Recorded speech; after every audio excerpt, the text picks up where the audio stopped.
Hello everyone, this is Kamran Hussain. Now I'm going to start a new course for SQL Server Database.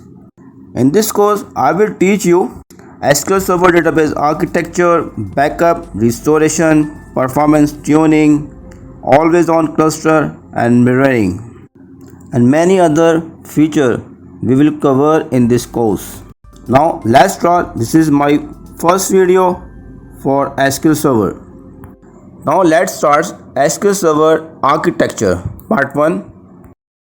Now this is the SQL Server architecture diagram, and we have the many components of SQL Server which shows in this diagram.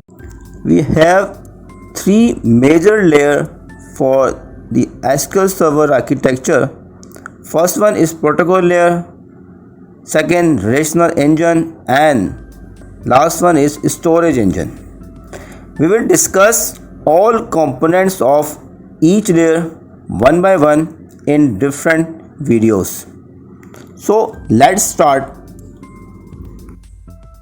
SQL Server has a client server architecture. A client or an application send a request to SQL Server. SQL Server accepts this request, process as per the client requirement, and will reply to the request with process data. So first, the major layer is protocol layer, which is responsible for communication between client and server by the using of different protocol like TCP/IP protocol, name pipe, and shared memory protocol. Second one is relational engine. Relational engine is responsible for executing user queries, checking syntax, query optimization, and query execution.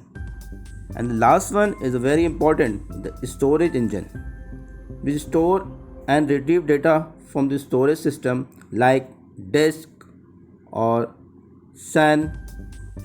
It also consists the component like access method, buffer manager, transaction manager, log manager, and log manager. So these are the major component of SQL Server. Those are executing the SQL Server engine.